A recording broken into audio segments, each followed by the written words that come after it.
Yo, what is going on, guys? It is Kobe, and today I have the third installment of my How to Get Better Aim series, where I'm going to go through each and every little thing in this game that will help improve your aim, your accuracy, and your overall gun skill. If you missed the first two parts of this series, you can click the annotations on screen or the links in the description and watch those first. I highly recommend you watch the videos in order. I have them planned in a certain way, so it would just be better if you watch them in that same order, so go check those out if you have not seen them yet. Anyways, in today's video, we're going to be taking a look at one of the most important attachments that you can use to help you win those all-important gunfights. Now, this attachment that I'm talking about is stock. Now, to some of you newer players, they might look at stock and fail to see the true value that it has. They see move faster when aiming, and they might not realize how much it helps just because it doesn't sound like that great of an attachment. But for experienced players, we see that and we know instantly how much this can actually help you. So that's what I'm going to be going over today, explain to you why it's such a great perk, show you guys exactly how much its effects change when attached to different weapons, as well as a simple little exercise that you can do with stock that'll help you win more gunfights in the future.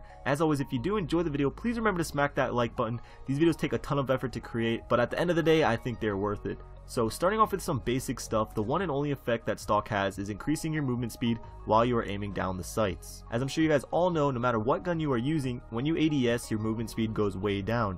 You're holding your gun up to eye level, which makes your character move a little slower. Stock simply makes you move faster. Exactly how much faster we will find out in a little bit, but in a nutshell, that's what this attachment does. So why is that so important?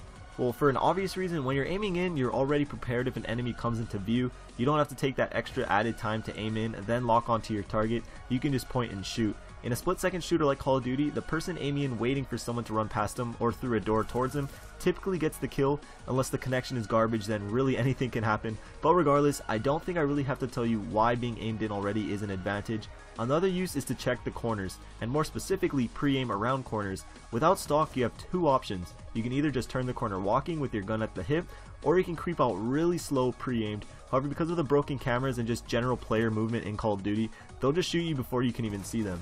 Instead, it's much more effective to turn the corner with stock and peek around, and because you're moving fast enough, the broken cameras really won't affect you as much. Now, where I think stock has the biggest impact on your gameplay is when you are a one-on-one gunfight. You and an enemy player are just looking right at each other, and whoever lands the 3 or 4 bullets first is going to get the kill.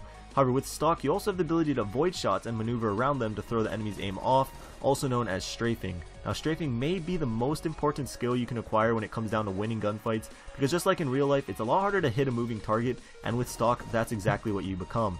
So now you know how stock works and how good it is and what you can do with it, so the next thing to look at is how it affects the different types of weapons in the game. Because each weapon has a different standard moving speed and a different aiming down sights moving speed. So what I set up was a little test to compare these speeds against the same weapon with stock and see how much it's actually affected. So I'm going to show you 3 different tests with every weapon. The first is standard movement speed versus ADS speed, ADS speed versus stock ADS speed, and then finally stock ADS speed versus standard movement speed. That may sound kind of confusing, but I think you'll see what I'm talking about. So starting with the SMGs, you can see that the standard movement speed is faster than the ADS speed by about 25%.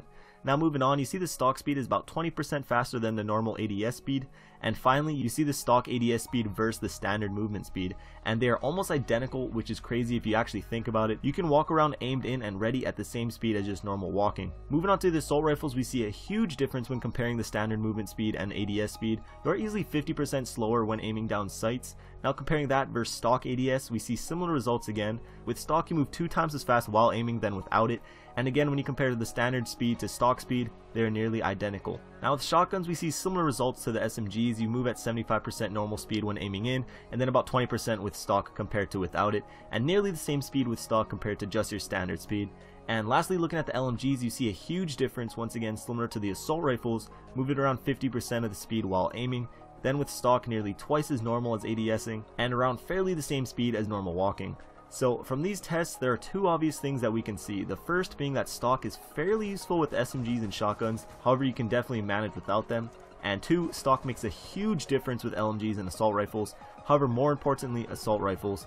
LMGs are typically pretty stationary, chilling at head glitches and things like that, but with rifles you want to move around the map, play aggressive, and stock will play a huge role in the amount of gunfights you win while doing so. But back to strafing, you really don't need stock to strafe effectively with an SMG or shotgun, but with an assault rifle it is absolutely mandatory. As you can see, the difference between strafe speeds are just astronomical. Strafing with an assault rifle without stock is basically useless. So lastly, before I wrap this up, a quick little test or exercise you can do to help improve your accuracy when using stock is to find a spot on a wall, or here I'm just using the basketball hoop, and practice keeping your reticle on that spot while strafing back and forth while using stock.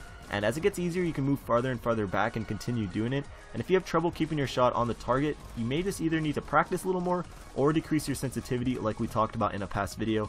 But as you can see, I really encourage you to try out stock, especially on your assault rifles if you do not use it already. It's definitely an attachment for more aggressive players, but when you do get used to strafing and you're still able to keep your aim on target, I guarantee that you will win more gunfights. So that's the video for today. I hope you guys enjoyed it. Like I said earlier, a lot of effort goes into these videos, so if you could support it with a like and a favorite, that would be much appreciated. If you can get this to like 300 likes today, that would be awesome. And of course, I'll start working on the next video. But check out my last two videos if you missed them, and I'll see you guys later. Peace.